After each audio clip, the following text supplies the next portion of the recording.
Alright,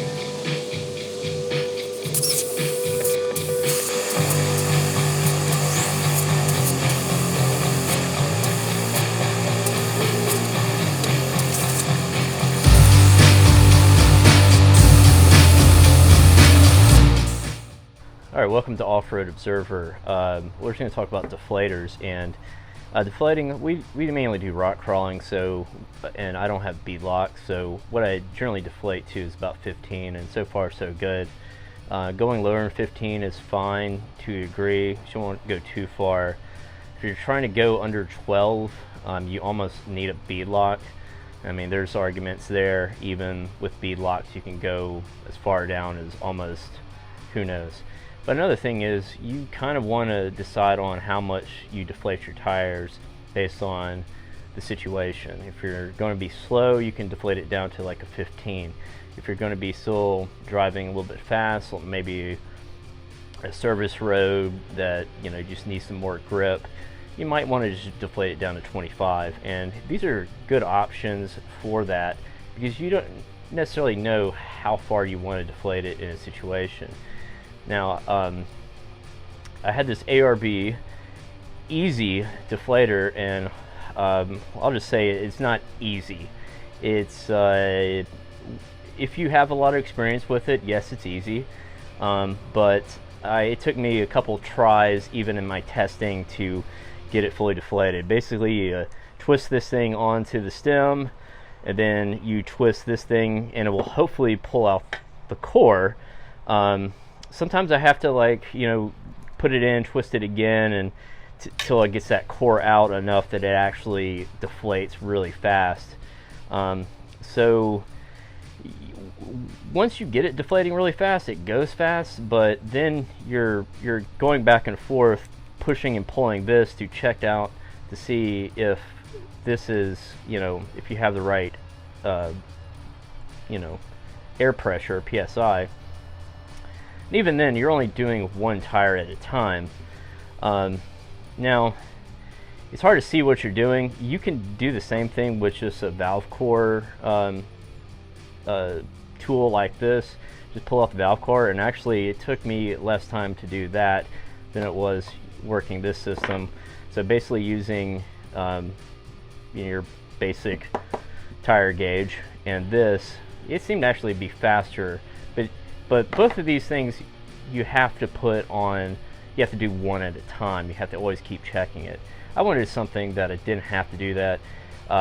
When I was having trouble with this, a buddy of mine gave me some Stawns, and they worked out great. The only thing was, he was like, I think they're set for 12. They were actually set for 15, which was perfect for us, because that's what I wanted to do. But that was the thing, is a lot of these Stawn and other companies, you can't see what's going on. Even JT Brooks actually makes one of those. That price range on that is like 70 bucks. This is actually, the ARB costs like $40. These tools, man, less than 10 bucks. These JT Brooks, the ones that you actually set, like the Coyote ones, like the Stawn ones, that's around $70. You can get them as cheap as probably around $30, $40. But these JT Brooks Pro, they're 100 bucks, but you can tell exactly what you're setting them to. Basically, there is numbers on there, and what I found is, as long as you get it to where you can barely see that line, then that's where it is. And so if I'm going between, and this goes by fives, and we'll deflate from 3 to 32, so you can change this on the fly. And what's great is it comes with 1, 2, 3, 4 of them, so you can do all 4 tires at the same time. Now, they won't deflate as fast as these per tire, but if you're doing all 4 at once, it'll be a lot faster than doing it with these one at a time. Actually, you can make an argument that this option right here might be faster. But one of the things with this is, when you twist it out, you really have to put your your finger on there and grab that core, because that air will shoot out and maybe shoot that core. And so if you're using ones where you're pulling out, you know, these valve cores, you might want to make sure you have a bunch of extra valve cores. They're pretty cheap. And also, you know, get you some extra caps too, because you don't want to get dirt and stuff in there while you're out on the trail. You want to keep that clean. And maybe the air will push it out, but you don't want to get it all dirty. And also, one thing you need to make sure you have is tire gauges. You know, you can get the dial ones. These work pretty good. I had a dial one for a long time that finally just broke, that I literally had for 20 years. And then, you know, just your regular pin gauge. The only thing is you got to watch out, especially if you're going to be deflating under 20 psi. These two, they go from 20 to 100 psi. So make sure you can read the package. I bought this the other day not reading the package, but I was like, okay, we'll throw it in the car. We don't have to worry about that. If that's under 20, then we got a problem. We need to fill it up. But yeah, make sure you know that the range goes as low. This one goes from 5 to 50. Most tires you're going to, while you're on the street, be like at 35, and that's what I did the testing on, was setting at 35 and go lower down. And really, I think the best system is this JT Brooks Pro. There's no question about it. That's what I'm gonna go with. You know, I'm getting older. I don't want to bend over and, you know, stay bent over and have to like push and pull some or keep checking over and over again. I can throw these on here. I don't have a sway bar disconnect system, so I can go, you know, disconnect my sway bars or make a sandwich.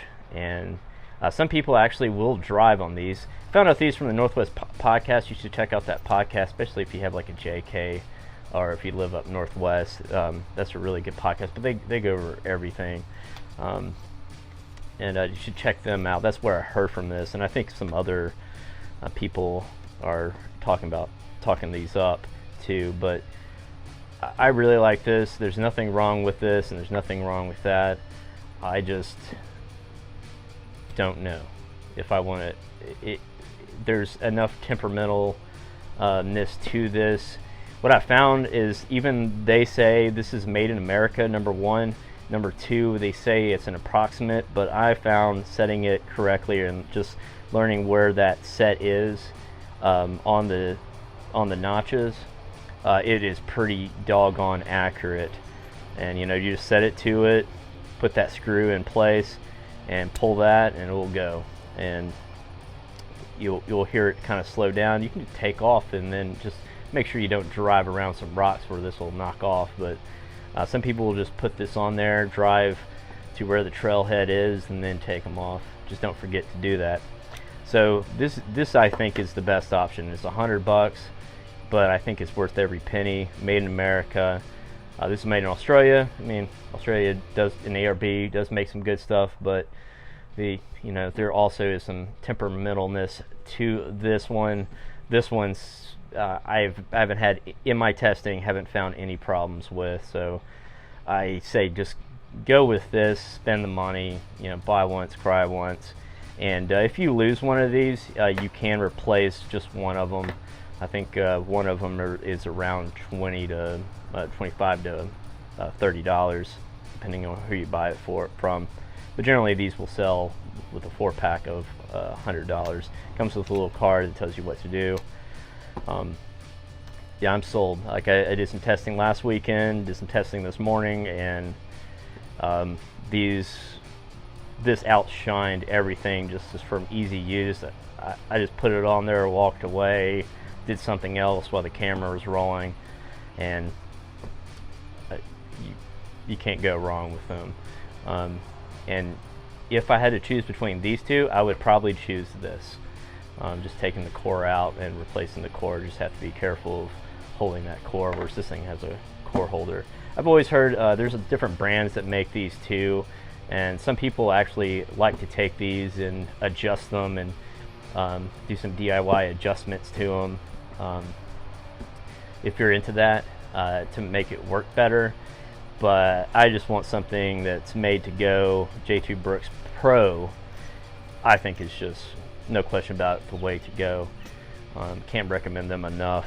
I heard it on a podcast and was like, okay, this is kind of too good to be true. They're a sponsor of that podcast. I was like, okay, they're just a sponsor, whatever. But I put these on and I was just like, I kept on testing them, you know, changing it from 15 to 14 to 12 to whatever. And once I figured out where the threads were, as far as even in between where they're just five spots, but there's, you know, little, I guess, threads that you can kind of tell where maybe 1 or 2 psi is within that. And I was amazed. Like, I still can't believe how the testing went with these.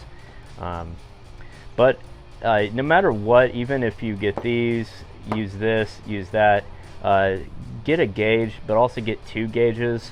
You know, any type of gauge, just make sure it can go from, you know, this one goes from 10 to 80, this one goes from 5 to 50. These won't work because they go from 20 to, well, it says 120 on there, but I don't know if it goes that far. But these are kind of useless. You know, get you at least 2 of them, because one can fail. We recently had 2 fail on us.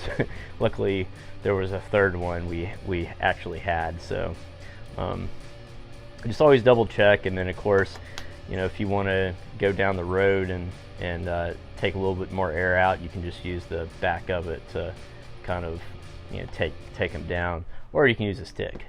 And you can use any stick. I don't necessarily recommend a particular brand stick. That tree is always good. This tree over here is a good. I don't prefer one tree stick over another, but that will work too. But that will take much longer than doing this way. But that's the cheapest option.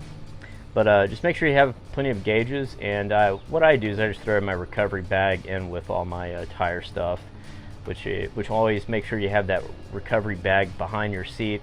Went wheeling, and my buddy was like, hey, so where's your winch remote? And I was like, it's in my recovery bag. And he's like, well, where's that? And I was like, oh no, I had left it in the back after setting up camp.